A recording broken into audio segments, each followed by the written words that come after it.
Welcome back to Turn Down for What, your source for EV news and updates. Like and subscribe for more content like this episode.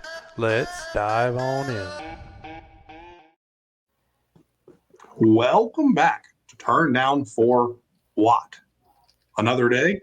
Another episode. We're back. Everyone, all we can do is just apologize for our inconsistency in posting. It's a fun season, and we're doing what we can. We love making content, but also it's a crazy season, and we'll talk about that a little bit today with some of the fun and the chaos that takes place within the great and wonderful space of EVs. But we're here today, and we're ready to have a lovely discussion.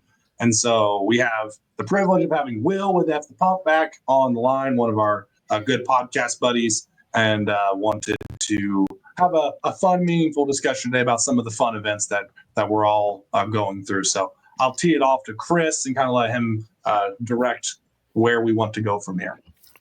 Yeah, a lot of stuff to kind of catch up on. I first wanted to shout ourselves out, man. We got a little shout out from Tim Bartz, the Ford video guy, on his podcast. So I thought I'd just share that. It's always cool to hear when you're starting to get recognized. Turn down for what? So if you're into, like, especially tonight, we're going to talk about EV and lightnings and such. And their channel, they have a podcast and they talk 100% EV.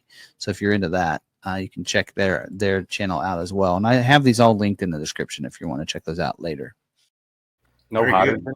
Didn't say anything about hydrogen. What? No hydrogen in that one. So that was a cool shout out. And then also I came across Nikki from Transport Evolved was going over her 1 year review of her second Lightning because her first one about the same time last year during an ice storm kind of slid into a power pole and got totaled, and she was fortunately safe. But as she was talking through some of the modifications and things that she had done, she mentioned the Putco light up emblem and the fact that her original 22 had a camera washer and her new one didn't.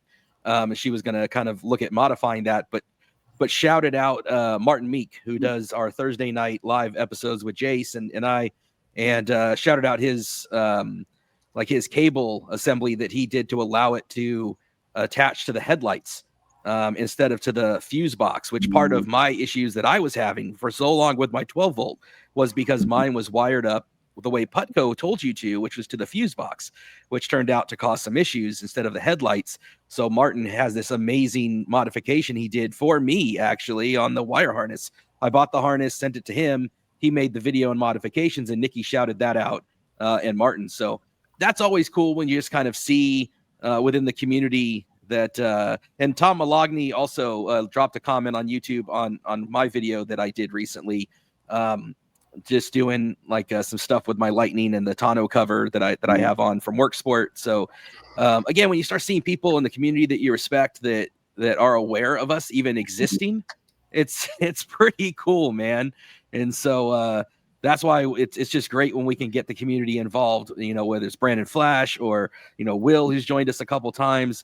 That the community is so great and supportive. So, you know, hey man, shout out to us, bro. Is that self-promotion? Is that allowed? Self-promotion? Absolutely. Yeah, I booked. I'm going out to the EV Charging Expo at the end of March in Vegas, and booked basically with Turn Down for What as attending that event. And they reached out and they're setting up a podcasting stage for us to run an episode there, and it'll be really cool to kind of have some of that. But they're rolling out the red carpet for Turn Down for What to have some really cool opportunities to record at least one episode, but maybe two or three there with some different industry leaders to have some fun discussions. But some of just the overall impact that we're able to do with the podcast is just cool. I mean, it was almost a year ago now that we were having a couple people reach out and say they bought EVs because of the podcast, which is just kind of a cool and unique thing that I didn't think we would get to. But we've seen the base grow enough to where there's certain people that you're like, oh, like they're like, I know you from the podcast, which is just a cool and fun experience. And Chris is probably surrounded by much more of those type of people. Me in East Tennessee, that's not a frequent occurrence, but there is just a good following of just these random people that we respect in the industry that listen to the gibberish that we put out sometimes. But, you know, I think even adding on people like Martin and Jace, just with some of their insights and knowledge. Everybody needs a Martin. You know what I mean? He's so Yeah. technical. I did want to apologize to all of our Spotify and Apple podcast listeners. I'd failed to upload the first 5 episodes of Tech Charged onto your streaming, like your listen only platforms. It was live on YouTube and did not make that effort. So I'm retroactively, if you're listening to this, I'm retroactively posting episodes 5 back down to 1. This morning we had posted episode 5, which was filmed like 2 weeks ago, but we had a comment on X calling us out for not. They're like, "Why is this episode 7? Where's episode 1?" And so I'm going to stagger it. I said I might release it over the weekend, but we're going to stagger it so it's not just 5 episodes at one time to all of our Spotify and Apple podcast listeners. But stay tuned in those Tech Charge episodes that are live streaming on Thursdays. Our goal will be to post that Thursday night or Friday morning as for our listen only crew. But if you want to see the visuals of some of the stuff that was being discussed on the podcast, you can subscribe on YouTube because we host the live stream on YouTube and X and LinkedIn. So you can use any of those platforms for the visual review of those episodes, but the auditory will be uploaded the day after because it's a live stream. So technicality, but that's just one of those things that we would like to apologize for. So we're figuring this whole thing out, guys. We're going to fake it till we make it. That's the plan. Just keep smiling. Speaking of those kind of in the industry, shout out back to Tom Malogny for posting this video this morning. If you guys haven't seen it yet, be sure to. Just kind of going over the new charge curve changes for the Lightning. There was an over-the-air update. Some of us got it with early access last year. And, you can get up to 190 kilowatts. I can get up to 177 in my standard range. This green area here on the video shows all the improvement. So it's not just that initial 10-minute boost at 500 amps. It holds it longer, too, even after that. And it makes an improvement to the overall charging curve of the Lightning. So it's cool to see Ford doing that and sending out that updates. A bunch of us have already gotten it last year, but then a bunch of others, they piecemeal those things out. Ford's really cautious with that kind of thing.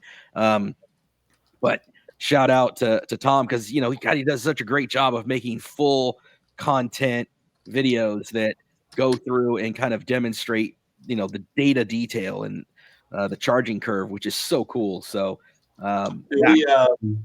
So I don't know if we were on a road trip yesterday, which I'll talk about some of the fun bits of that. I had Jesse, I think, a little bit scared, but we used high powered charger, and I did not see those higher level of top peak charging, and it might have just been weather performance, or my truck may not have gotten that update yet. Curious, I have to check to see if I've gotten that update specific. I don't know if that's something that would have staggered, but I do have a 22, and the highest I saw yesterday was like 170 something on my charge speed. So I don't know if that was element based or if that was my truck not receiving that update yet. But now, have you seen the higher charging curves before, or have you never seen them? The highest I've ever seen in my truck was 180. That's the highest my speed ever got to at a boost. We did charge 3 times yesterday. The first time was in the morning on our way to Nashville from East Tennessee. We were at a Mercedes charge point, 400 kilowatt charging units. I mean, there's plenty of power available. We were the only one there. I got to 172 pretty much at a peak for that charging session. And then we charged at a EVgo high power charger in Nashville. And we received, there was 3 other vehicles plugged in. So I think it was actually charger limited. We got like 140 to 150. But then on the way back, we left from Nashville, drove all the way to basically the Gatlinburg exit where you would past go the Buc-ee's, past a Electrify America, past another Electrify America. And I got off the interstate exit, and the accelerator no longer worked because I was that low on battery. Like, my truck would not go more than 5 miles an hour. No way. Putting all the way up into the Buc-ee's charging station. So I arrived with 1%. It's the lowest I've ever gotten. I arrived to the charging station with 1%. No, not 1%. That's deceiving. It's the 2.5 miles of range, because for like 10 miles before then, we were 2 miles from making it the whole time. Oh, we're fine. We're fine. Okay. I've never seen that. Like, I've never seen Like even when I've gotten down to like almost no range, I've seen the power go down to like 50%, but I've never seen it limit me to 5 miles. Was it really cold? What was the? There was so little juice in the battery that it could not perform. Like as I was getting off the exit, I was trying to use regenerative braking to give me just a little extra juice touch. Yeah. And you saw the power go from 80% available to 60 to 40 to 20 to nothing. And so you hit the accelerator and nothing happened. And I saw the up on the hilltop, the Bucky's charging station. I was like, I don't know if I can make it up the hill. But then like the regenerative gave it just enough juice to get to the red light. And then on the way up the hill, it would not go more than 5 miles an hour all the way into the charging station. So if there was ever a pucker moment when it comes to EV charging, that would be it. But I feel, and I would ask this technical question to you guys if you happen to know, but I'm guessing this might be a more technical Martin question. I think showing up at that low of a battery, you don't get true top charging speeds because you're so low in that instance. And so I say that is steady the whole time we charged. It went from 140 and actually ramped up into 160 at its peak, but that was after like 15 minutes. And so I never really got max. I never saw if I got true charging speeds at that Alpatronic unit. I've learned quite a bit about that as I went and did a bunch of my road trips and started logging the different curves that I was getting. And I can't do as good a job as Martin, but from what I'm understanding, and Will, you've done a lot of these zero run events and you've had a number of different EVs, so I think you can like chime in here. But I think what it is your charger can give 500 amps, but it's the 500 amps times your pack voltage. And when you're that low in the pack, like I noticed when I was at a top voltage on my Lightning, mine's a standard range, smaller pack. So already, because it's got the smaller pack, my higher end pack voltage is going to be lower, even at its peak, than the extended range that you have. And Will's got a standard range as well. So we'll never hit the very top charging, speeds. But even same thing even applies to your extended range. When you're at the bottom end of your pack, instead of being 370 volts at the top end, even though they call it 400 volt packs, it's not actually. In the case of the Lightning or a bunch of the GM products, the Equinox, those are all very similar that way. And at the bottom of your pack, you're at like 310, 320, something like that. And so, yeah, when you plug in that 500 amps, even at 500 amps, by the time your voltage gets high enough where you would get your peak charging, your amps have now dropped off. And so you never see it. And that's what I've seen, Will. Like you've done a lot of these trips. And you've got the standard range. What do you see? Yeah, I've only had 177, I think was the highest I've seen, 178. Yep, that's what I've seen on the standard. And obviously they have the long range, but it's that pack voltage, right? Is like your Porsche. What is your Porsche? Your Porsche has probably a higher pack voltage and gets better, right? That thing, as Kyle says, it's charging beast, man. I'll plug both the Lightning and the Taycan in at the same time, and the Lightning's done like 30 minutes ahead. So I don't remember what the top one was, but it charges really fast. Yeah. And then your Cybertruck that we'll talk about in a little bit, that one's a crafty one, right? Because if you're at a Tesla supercharger, it's a different circumstance than at an EV Go or an EA that has the full 350 kilowatts. Like, what are you seeing on that? Yeah, I've told you guys, I'm not really the guy that tracks like where I just plug it in and go play a game or something. So I don't know, but it's slower. It's about the same, if not a little faster than the Lightning. Yeah, it's also a bigger battery pack than the Lightning too. So bigger pack, and it's man, if Tesla, who just announced their megawatt charging, if they get that updated, then you're truly going to get your 1,000 volts, your 800 volts, I guess, from the Cybertruck. I don't have the truck anymore, but yeah. Teaser. We're going to talk about Will's lack of Cybertruck here in a moment. I think to kind of wrap up the news, we'll kind of talk a little bit about the other thing that kind of happened while we were away a bit was we saw that Nikola, and I always want to shout out hydrogen for our guy, Jesse. They've had a lot of different things, whether it's hydrogen solutions, battery. Man, I feel like Nikola was all over the place, man. I feel like they were, and they're a West Coast, out there in Phoenix. So it's, a lot of these EV places are out here. Lucid's out there. A lot of different companies that are trying to crack the code on this. And Nikola's one that, just recently fell. I think it was for a lack of focus, man. Didn't they have like a jet ski and a quad and all kinds of stuff. And I feel like they just lost their way. Money. It all comes down to money. I mean, from the very beginning, they had an issue with somebody. One of the founders had an issue that I believe came into jail time because a video that came out about one of their trucks rolling down the hill. When they talked about their hydrogen fuel cell systems, I don't believe they had it in place yet. Again, this is just from what I've been told. So when General Motors pulled out, I think it was in 2020, 2021, 2020, somewhere in there. When GM pulled out, that was either we've invested too much and we have to pull back, or there was something going on. And I think that a lot of people, I think GM saw what was on the horizon for them. And they just never could get enough equipment out there to do it. So, I hate it because there were, some very creative. We've actually got to see those trucks and sit on them in ACT. But on that part, like to your point, they just couldn't ever get their stuff straight up and go. And I hate it, but at the same time, it has pushed some people, and there's other people in that industry, will especially with like Hyundai down in Georgia, which has a huge investment in their plant. You have Volvo up here in Virginia, huge investment into their plant. We did get to see the Tesla truck. So if anybody is going to make it happen, well, there's a reason why they are looking at that technology. And I think Tesla, as long as it financially makes sense, they'll move forward with that program. For me, I believe the biggest barrier is how are you going to charge with hydrogen or electric? So that's one thing Josh and I have been looking into. When you park and say you hook up a truck, Josh and I have equipment that can charge that truck. If it's a 750 kilowatt battery, which is wild to think that it's 8 of our pickup trucks that is sitting there to charge at one time, and the speed you have to put it in there because now it's commercial. So our stations that we use with Chem Power, you're able to get, what is it, Josh, 1.3 kilowatts or megawatts that would go into it.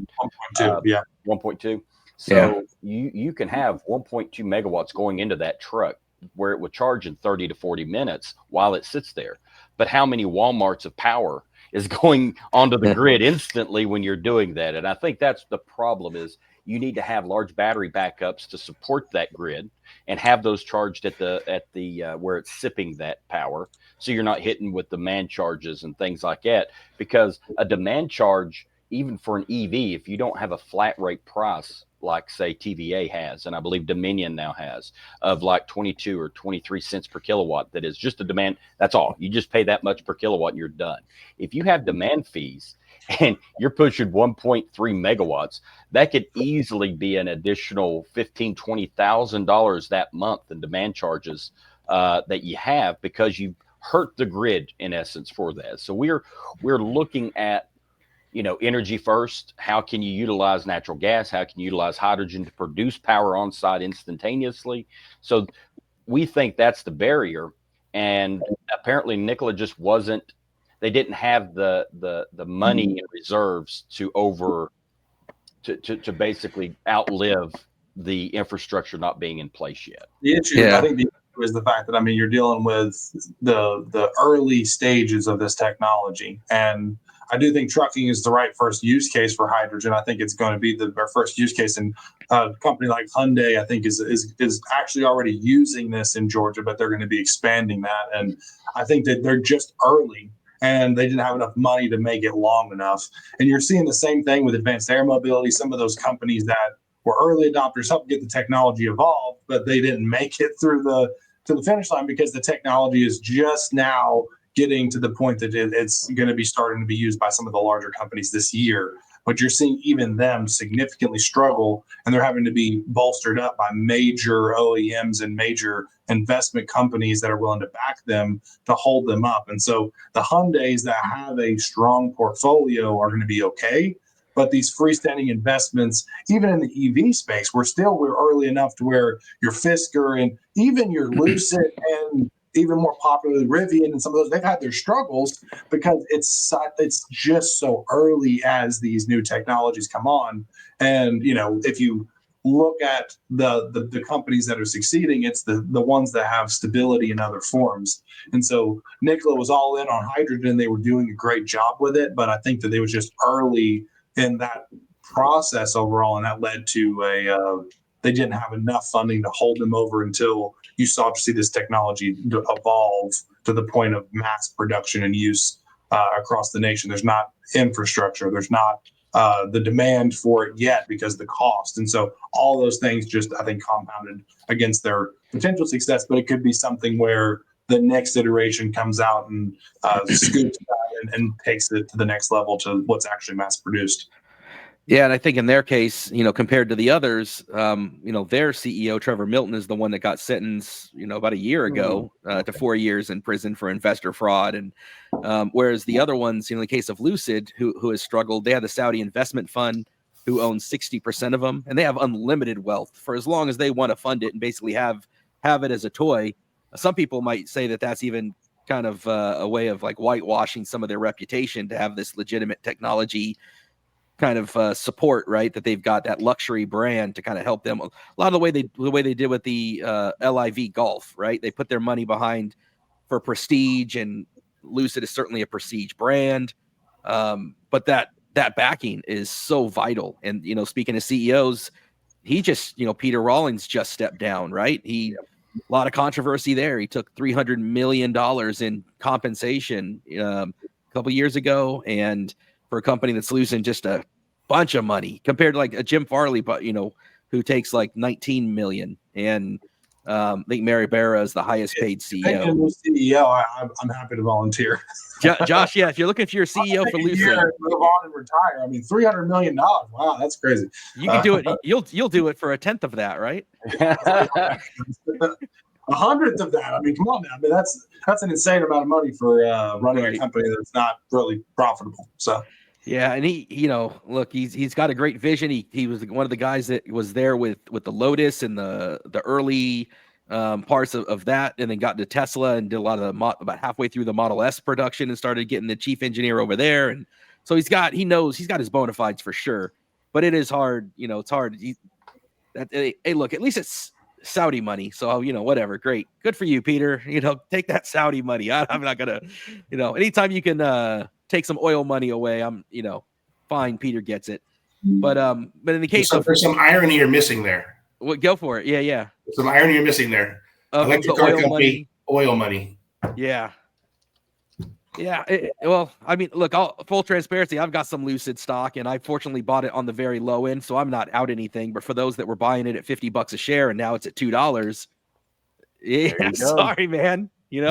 I support these EV companies. I root for them. They're right around the corner from me in Newark here in the Bay Area. I mean, 10 minutes down the road. So I'm a big fan. They've got Corey Steuben, who used to be with Monroe and Associates.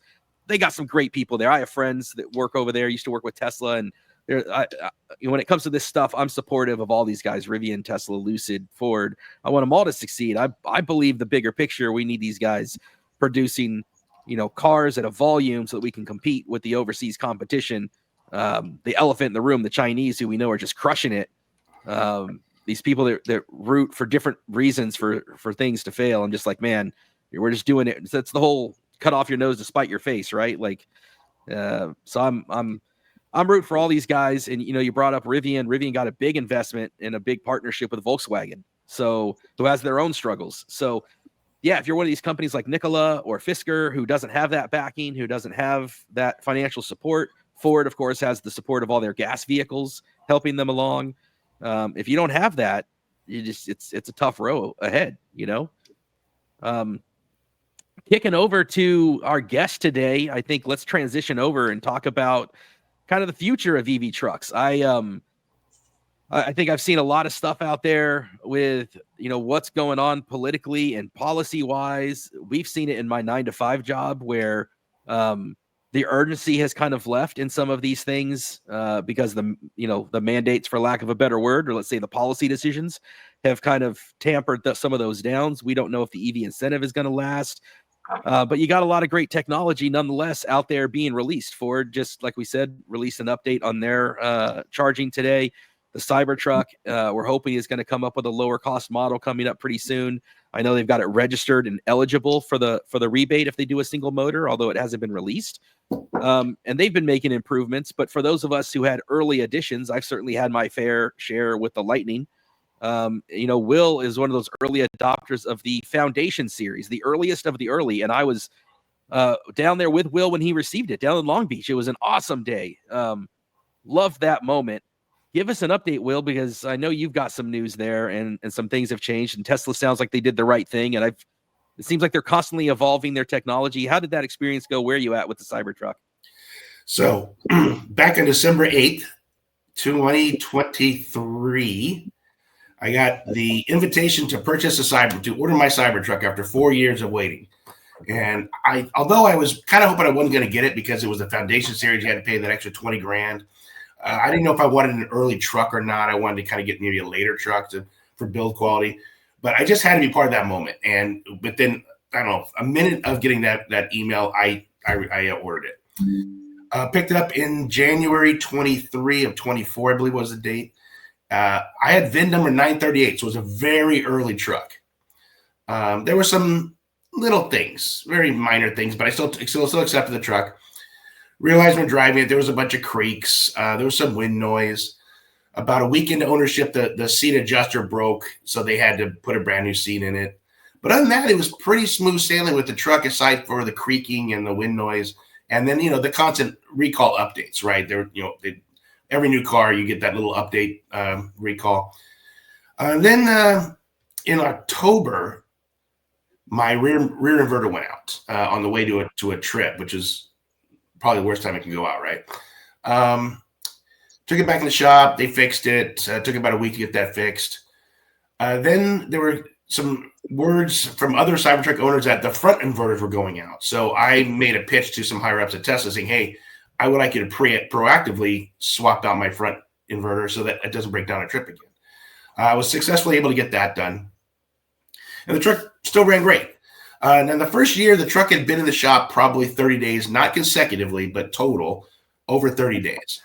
I don't know how the lemon laws work. I don't know how any of this kind of stuff gets calculated, but I've always wanted a Cyber Beast. That was like my goal. When I first ordered the truck, if you ordered a Cyber Beast, it was going to take months to get it, so I decided to go with the all-wheel drive. So around New Year's Eve, there was a lot of incentives to buy Cybertrucks. And I'm like, okay, let me go trade my truck in. Maybe I'll get a good value. Maybe Tesla will want to push another truck out the door.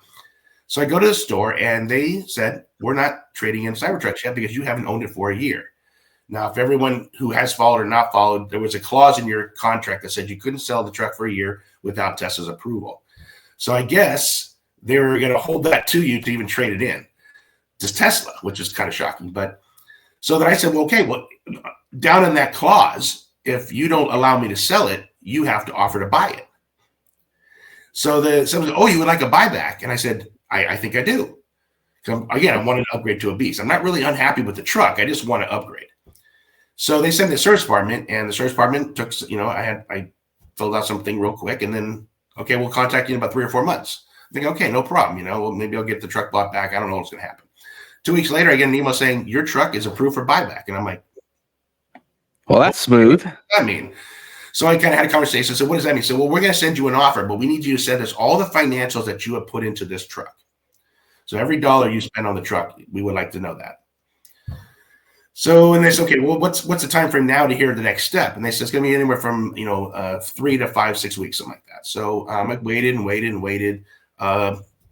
2 weeks ago, or okay, what is it? Yeah, last week, I get a call saying, okay, you've been approved, and here's your offer. Basically, I got every dollar I put into the truck back. So every interest payment, every registration payment. What about your wrap? They're going to give it back to me. What about your whole wrap and stuff that you had done? Now that's the thing. So I have heard that they will do that. I didn't ask for it because I have special relationships with wrap companies. So I thought the offer they gave me was extremely fair. So I didn't want to be that guy where karma rolls back going, hey, I paid 20 cents for this nut and I paid 30 cents for this. Give it all back to me, right? Right. So I just took what they gave me, and it was literally, it was everything I put in the truck aside from the wrap. It's like you got a free car and got to play with it for that. Basically, got a free truck for an entire year. That's awesome, man. I cannot say that's a bad deal. Now, whether Tesla's doing this so that, things don't happen down the road and get bad press, or whether they're just being a good company and take care of their owners, I'm gonna think they're being a good company, take care of their owners. I will say that Friday I will be picking up something. It is a Cyber Beast. So I thought you were going to go BZ4X. I thought for sure BZ4X was in your future. Yeah, everyone's guessing Hummer and the VW bus, but no, there are some tremendous deals on Cybertrucks right now, and I got $5,500 off a Beast, so I took it. So do you get the free supercharging with that, or is that no? That's the Foundation series. Got it. But I calculated it would be about $10,000 more for me to go to the Foundation series, even if I purchased FSD on my own, and I'm not going to use 10,000 miles of supercharging, so right, I didn't go that route. Plus that would put me into an older truck, which I don't know if I'm really that comfortable with. I want one of a newer truck. We did test drive some of the newer trucks, and actually they were rock solid, no creaking, no wind noise, nothing. So I'm really excited about what the newer builds are going to be. There's a lot of talk out there because there are a lot of trucks that are being bought back, but what's not being told is all these trucks are under 1,000 on the VIN for the most part. They're like the 600, 700, 800, 900 trucks. And it's not everybody. It's just what the people who are the loudest on these things. But Tesla's taking care of them, which is great. I think that's a great plan. Now they're also getting brand new trucks just to mark for the first quarter sales, which is great. And all the political stuff around it has not scared me off. I'm still going to be loyal Tesla. Still love my Tesla. Still love my Cybertruck. I can't wait to get my new one. Obviously, I love my other EVs as well, but I'm not getting scared off by the political and the asinine vandals out there. Yes, I bet you anything that the political turmoil is better for all the other OEMs, because all the EV loyalists that want to move, they don't have any option because Tesla's the dominating factor. So Ford and those other companies might win bigger because of the all the drama that's taking place. Well, here's my thing too. If anybody wants to get out of their Cybertruck, I will trade them even for my F-150 Lightning. I've got 55,000 miles on it. I'll be happy to switch out even if anybody wants to do it. They're great trucks, man, and I think it helps that we're in California. Will there's obviously there's still the politics and people still have their reactions, but they're ubiquitous out here. They're so common, and it also, of course, helps that if something were to be thrown your way, you are in an armored car essentially, so that does have its benefits. It's but I've seen Sergio had somebody go by and tell him he was number one recently. Oh yeah, I get that all the time. Yeah, but I got that before all this happened, so it didn't matter to me. People gave me the number one sign since I got the truck. So, but I will say this: I still get more likes than hate. Oh, for sure. Yeah. Here's the question: do you think that the president's beast would ever be a cyber beast? That'd be cool, wouldn't it? It would be. It'd be awesome. I mean, you guys know the Las Vegas Metro just had 10 Cybertrucks donated for their police department. So Unplugged's going to be upfitting those trucks. I mean, there's hate, but who cares? I mean, you're going to have hate no matter what. You had hate before Elon became political. You have hate after Elon played. So who cares? I mean, as long as people keep trading their Teslas in for EVs, I don't care. Yeah, as long as it's EV for EV, and it's funny. I rarely get hate being in the Lightning. It's kind of an undercover EV a lot of the times. But the other day I was really confused because I had this guy's honking at me, flipping me off. I'm like, what the hell? Like, it was at a stoplight, and then he like flies by me with the middle finger and like yells like F Tesla. And oh, you have Tesla stickers in car. I have Tesla stickers on the back of my window. I've got like 3 or 4 Tesla Club stickers on the back of my window, and it took me forever to be like, what the heck's going on? And then he goes flying by me, and I'm like, what a weird world we live in.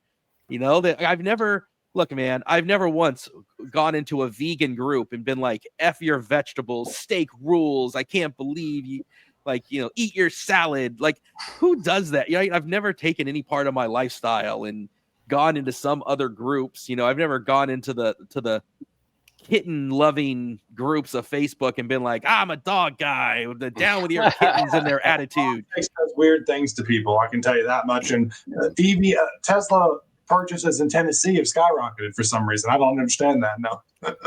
Hate has no place. That's ideology is a fickle bitch, right?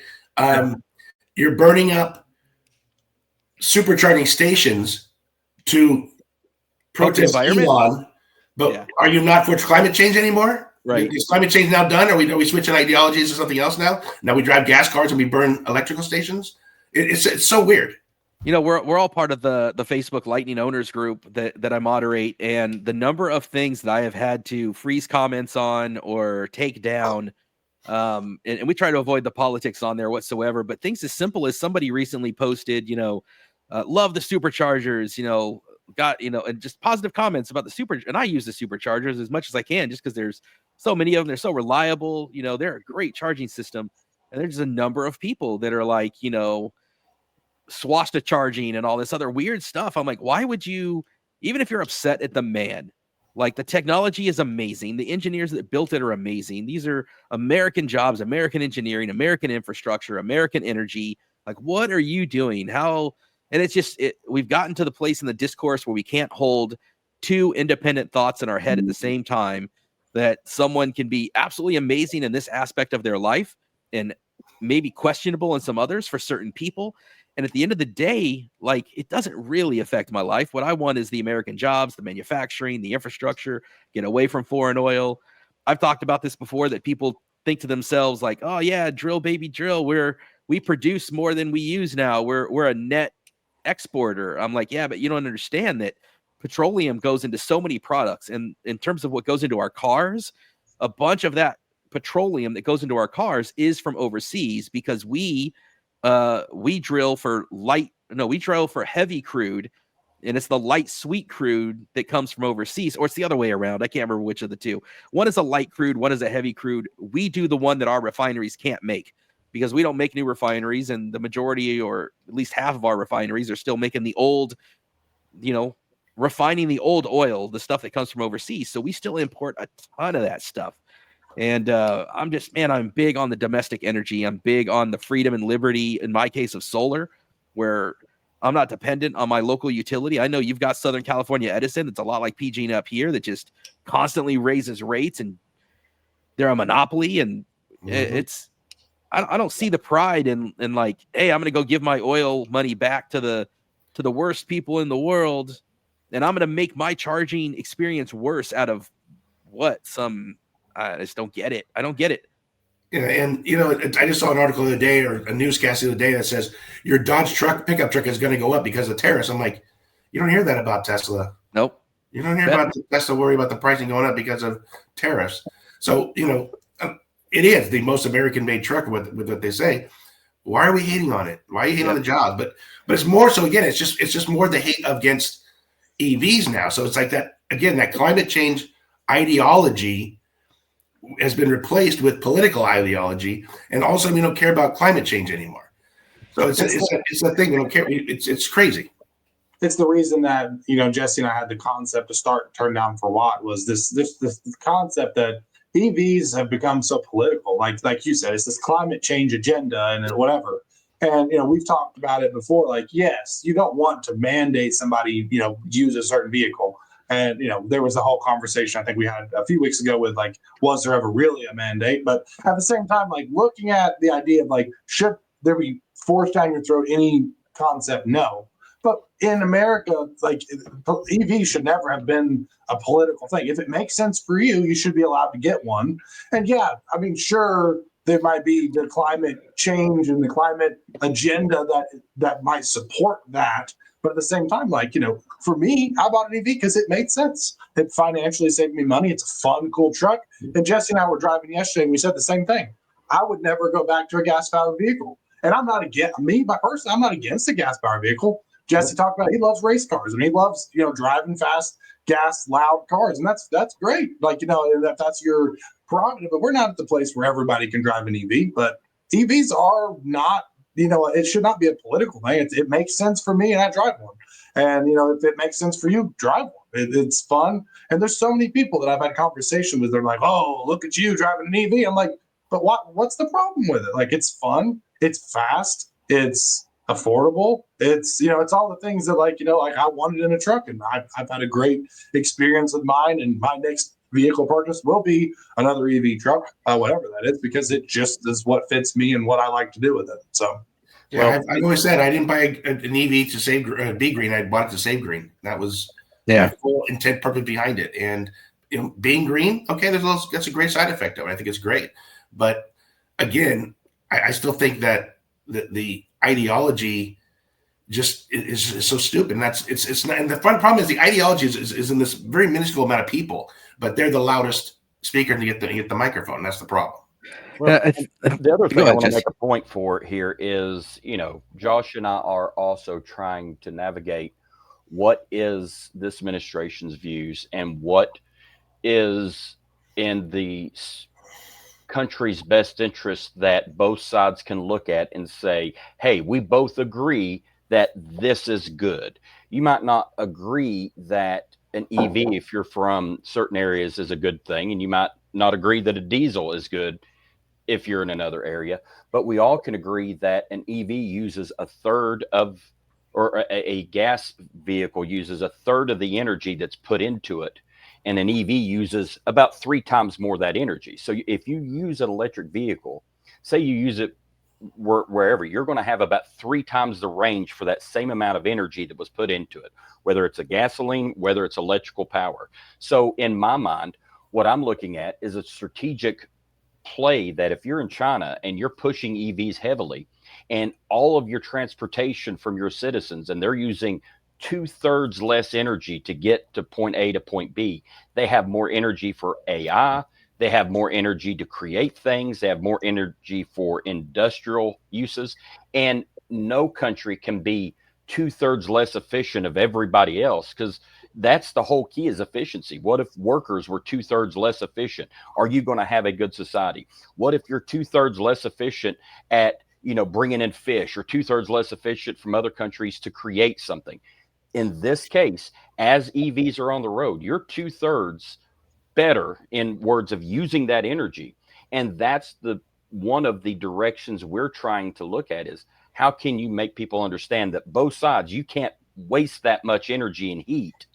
And today, because we don't have that extra, people's pockets are tight right now. You don't have the ability to waste 2/3 of your money into heat that goes out to nowhere. And that's kind of where we're looking at, is how can we take both sides' ideals and focus on what makes both programs something we can agree on. And let's just focus on where we agree. I don't want to argue with this side. I don't want to argue with this side. Where can we say, we know this is good for this reason?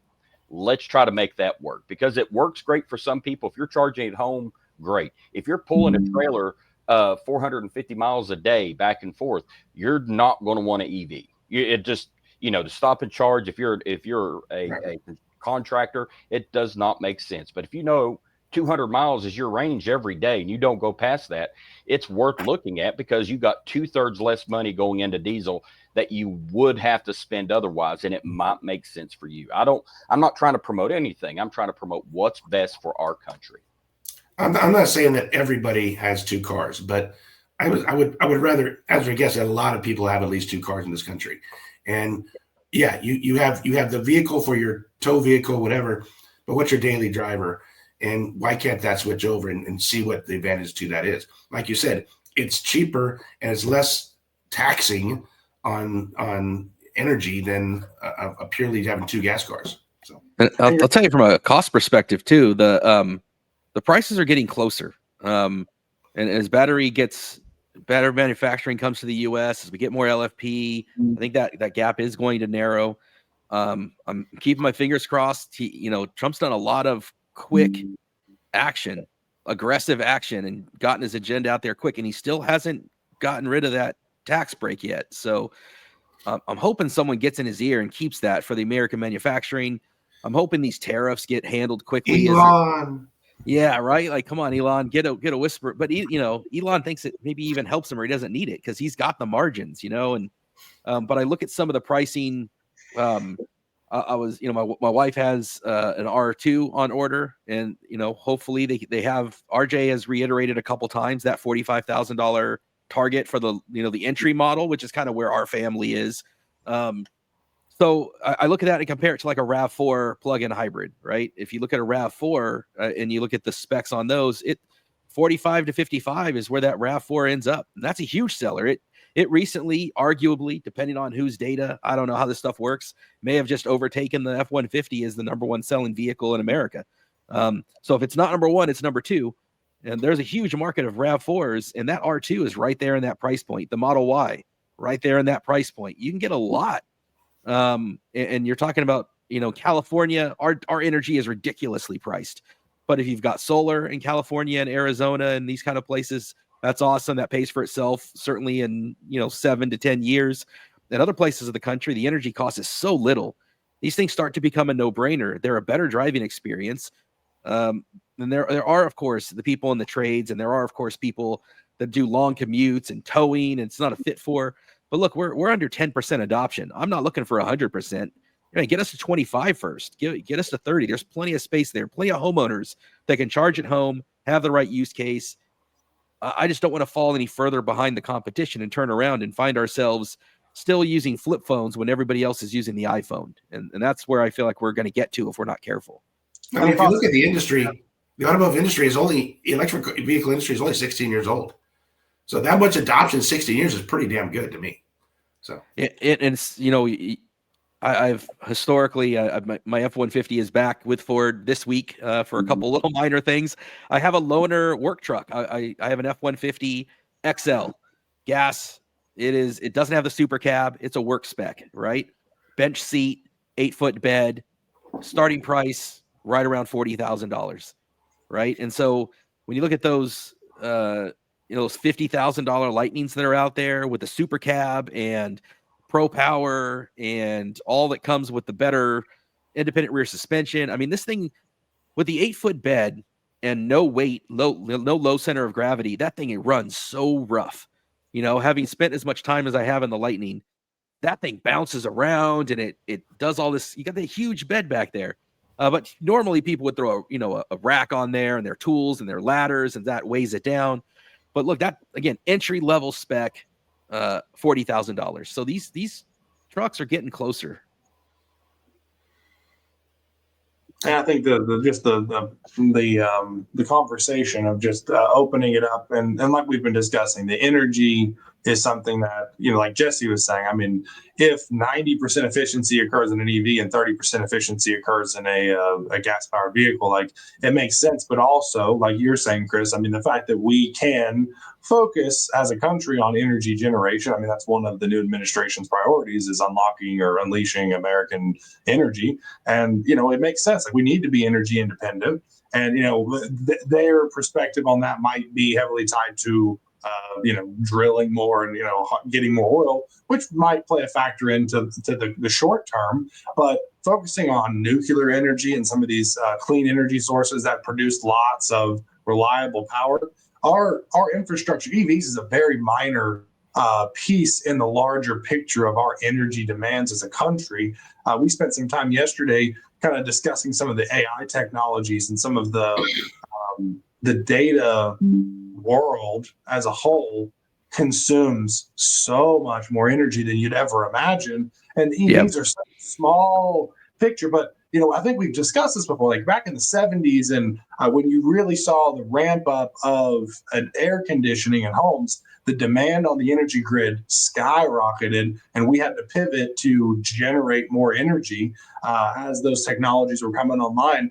And we're in another season now where EVs might be, I don't know the exact percentage, I'm not going to give you science on it, but I bet if 30% occupancy of the whole nation went to EV, it might be 10 to 20% of the demand that's coming from the upcoming AI and data space, because that's so much energy consumption that's taking place. But as a country, we continue to evolve into more technologies to where, yes, EVs do consume energy, but across the board, it's not like, one, we have the opportunity to make our own energy and be energy independent, which is huge. But secondarily to that, I mean, like you have the opportunity to set up infrastructure to promote the future of our energy, which, that is at the end of the day, the most efficient, use case of energy is within an electric vehicle, but also secondarily to that, if we can create more energy and make energy in California cheaper, then everybody wins. In Tennessee, we're not really super constrained to that, but there's something in that we need to consider. Yeah, I think not get too political in California, but California keeps putting these mandates for everything, but they don't actually increase generation sources for power out here. So it's they're doing things ass backwards, and it just drives us nuts out here because we have less generation with more increase on the grid. So. Yeah, it's a rough situation in California, man. That's I'm not gonna continue because I'm with you, Will. Look up the Public Energy Commission in California, the California Public Energy Commission. Find out where those board members used to work. Look into that, man. I could go on a whole episode about that and how they've how they put a narrative out there about solar owners and trying to blame us. And yeah, it's bad. And I think that's a big part is that I wish we had a stronger messenger that could get out there and explain these things about the U.S. jobs, about manufacturing, about the world. I have a guilty pleasure show called Landman with Billy Bob Thornton that I cannot get enough of, man. I mean, Billy Bob and Matthew McConaughey can make just about anything, and I'm going to watch it. And there is this, they get a lot of things wrong when it comes to some different things with EVs and different things about renewable energy, but there is something that they get right, and I think that this is one of them where they talk about we have a backing has limits in terms of what it can do and what it can produce. Why would you burn that resource when it's in every single thing that we have, right? Don't burn it into the atmosphere. Create it into products that we all use that can be recycled if needed and repurposed, but don't drive the demand up by putting it into cars. They're going to burn it into nothing. And I just think we make the wrong argument on this kind of stuff. Like we need oil. I'm not looking to get away from oil. I'm looking to put oil to use where oil and only oil can be used, or petroleum can be used to create things like heart valves, to make things like the everyday items that we use that can be recycled if needed, not set on fire and essentially being destroyed. We are destroying this thing that we use every day and driving up demand when there's much better solutions, much more efficient uses of that petroleum. That's my argument. And I wish, maybe if our podcast ever blows up to the millions, we could be influential enough to change these people's minds. This is about jobs and this is about resources and how we use them to me. Then I get off my soapbox. All right. I go off on these rants. I'm going to ask you about F the pump. It's not F gas cards. It's not F. It's F the pump. It's just gasoline as a way to propel objects is what we're against. Yeah. So I keep your gas card in, but just rethink about your daily life and how you what method you use to propel your mode of transportation. And that's what, like Jesse said, I think that there's a world right now where we exist where there has to be a nice symbiosis between both forms. It's one of those things we're not fully ready to deal with that, but at the same time, take the politics out of the discussion and look at strictly what makes sense for you. And if you look at the efficiency of an EV, the cost savings of an EV over time, just the practicality of some of the features that are associated with onboard power and potential battery storage for power in your house, and like some of these other technologies that you would never have outside of an EV, they just make sense for some people, and that there should not be this objection solely on the fact that it's an EV. Like, I'm not buying it because it's an EV, and it's like that's a very shallow line of logic. That just look at the facts, and it's something that might make sense and might work for you. And there also might be the situation where you're not in a place to potentially pursue that. But what I found is, the biggest hesitation I had in buying an EV was, well, what about the road trips? And what I find is, and we've talked about this before, Jim Farley brought it up, my bladder can't make it 500 miles. And if I stop, we drove to Nashville, by the time we run into Buc-ee's and grab a breakfast sandwich and use the restroom and come back outside, we're ready to go back on the road again. Maybe 5-10 minutes with current technology, not being 800-volt architecture, but it's not like I'm sitting there for 45 minutes idly just sitting around. And as charging infrastructure improves and as these vehicles get 800-volt architecture, it's a world where you very likely would not even experience even charging inconvenience, because who wants to drive 8 hours straight? Maybe that's your problem. This is where I disagree with you for a truck, though, because a truck is designed to do truck things, okay? And I would agree that if I bought my Lightning only to do anything, that 150 miles of range pulling a trailer. Now, I wouldn't use an F-150 6-cylinder with dual turbo to kind of pull a car or anything because you have the same headache. But I would say that if you're offering a truck, it needs to do truck things. So you can have the F-150 or the Silverado have that 300-mile range, but you need to offer a F-250 or something for those who do want to use electric that can pull a trailer. Because I think that's where they're looking at that. That's where they're looking at that series hybrid solution for that. Is you might have a mid-size battery pack and then the hybrid to kind of get yourself some efficiency for that exact purpose. Even the work truck spec that I just got, that XL, 700 miles of range for $40,000. So you're right. I'm not saying what I just said was the use case of trucks pulling trailers. Mine's a pavement princess, and it works perfect for me. Mine too. But if you use it for truck things, gas may be your best solution now, unless you're just hauling around town. If you're taking a landscaping trailer around town all day, you're fine. Like you can utilize that.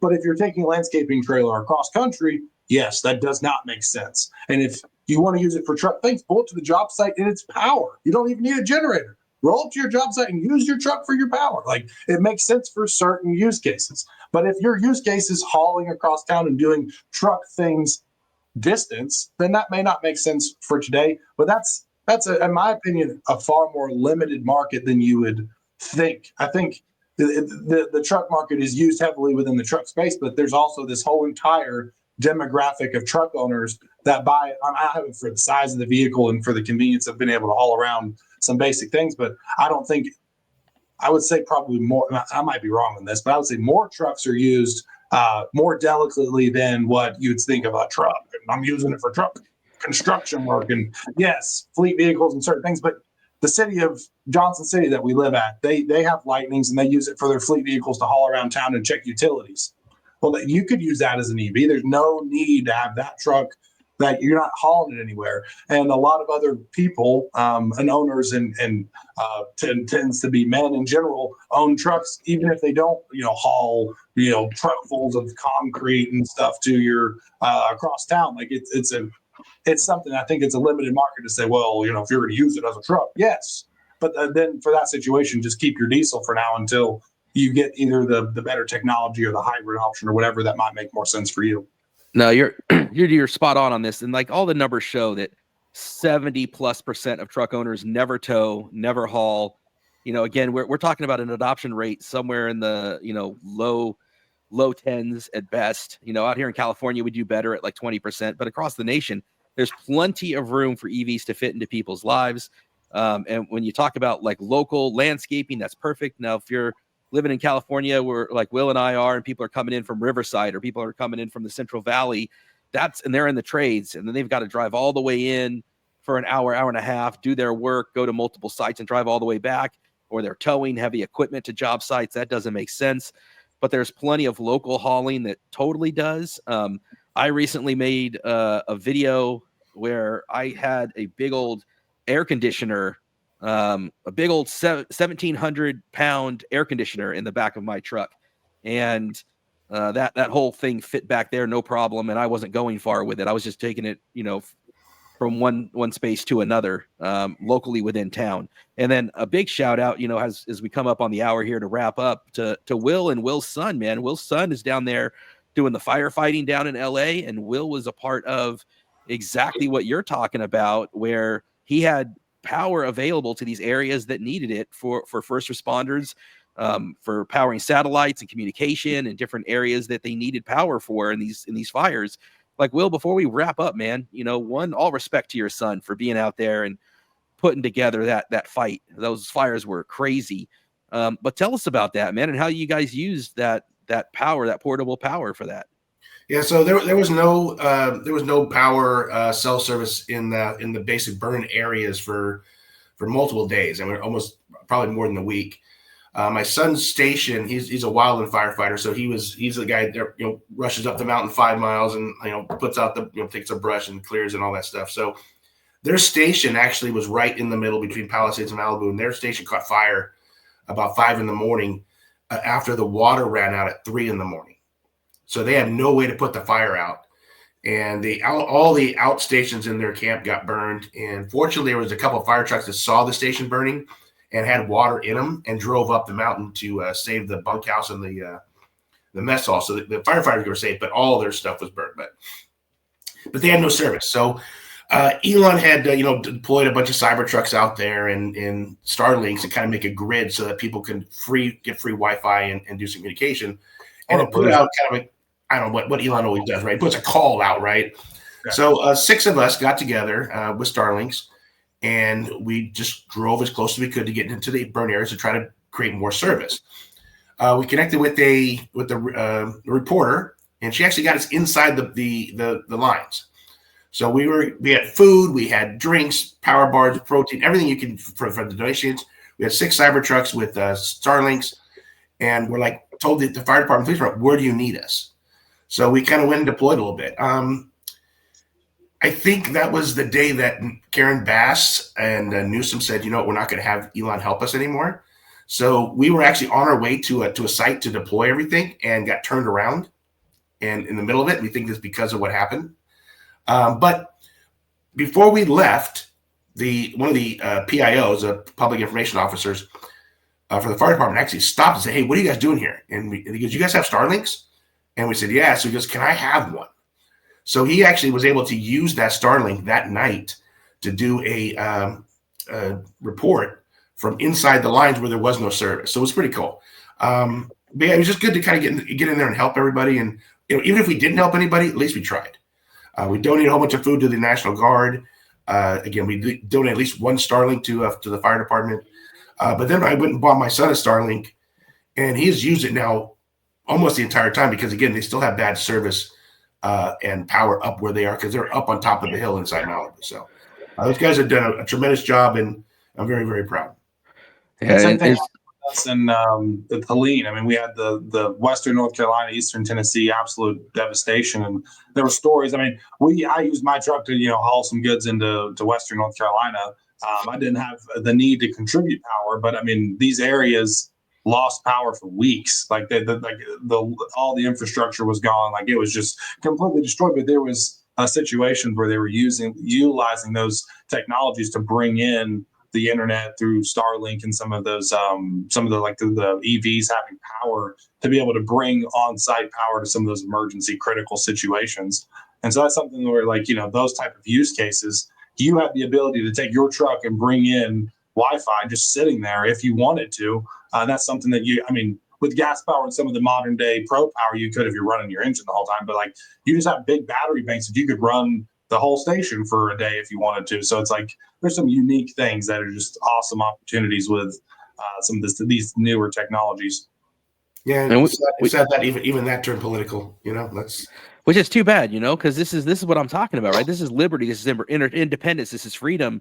When you've got natural disasters, when you've got fires, when you've got the Texas freeze that happened, when you have the hurricanes and that come up the coast where my parents live in Florida, what you guys experienced out there, Josh and Jesse, it can save lives. And so, I look at going back, it's been almost 2 years where we had a big atmospheric river blow through the Bay Area, and it blew down a power pole and power line in my neighborhood. And I was able to run my house off my truck, and as well as my neighbors. I plugged my neighbor into my frunk power, and I ran mine off my bed power. And she's an elderly person who got to power up her kitchen, some of her medical devices and stuff that she needed. I couldn't power the whole house off the front of the truck, but ran some extension cords that got her well set up while I simultaneously ran mine. And then having the added layer of solar, right?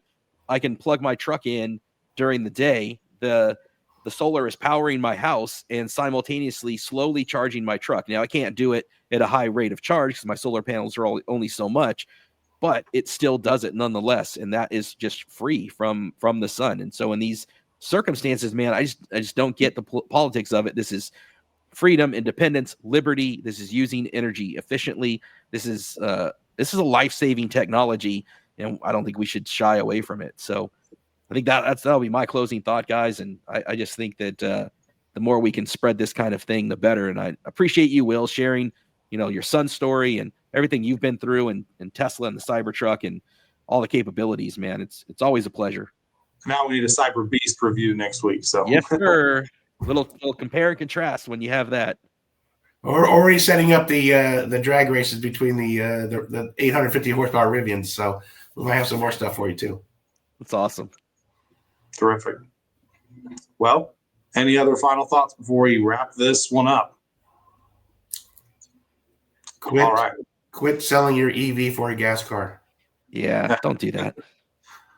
Well, I think that there's a lot of insight, a lot of stuff that's still happening. I mean, Jesse and I will maybe touch on it next week. Some of the stuff that we've been working through and some opportunities that we see, within the EV space. But there's just a lot of things happening. And I think that there's an opportunity for us to come out the other side as an EV industry stronger with some of the opportunities and technologies and continued advancement, and everything is, there's a lot of question marks and a lot of, I think, FUD that takes place on a national stage, and yet there's a lot of opportunity for us as a nation to advance ourselves and to promote, American ideals as a fundamental, but also that, promotes, independence and opportunity for everyone. So we'll keep doing what we do and sharing spotlights on our thoughts on the EV industry and trucks and Cybertrucks and charging nightmares and all the fun stuff. And definitely tune in if you're listening. Subscribe whatever platform that you prefer to listen to podcasts. Check out Will at F the Pump on any social media platform. He's on all of them. Follow Chris Bowe with Bowe Family EV. And obviously, you can tune in to Turn Down for What anytime. We try to do weekly the best we can. We have every Thursday night, so tune in tomorrow night to Martin, Meek, and Jace and Chris host the Tech Charged episodes weekly live stream, so you can kind of ask live questions to some of the more technical questions that you might have about EVs. And we are going to continue to truck onwards. So it's been another great episode of Turn Down for What. Tune in, hopefully, next week. For more EV news and updates. But see everybody next time. Thanks for tuning in to Turn Down for What. Make sure you're subscribed with your notifications on to tune in to more EV news and updates. See you next time.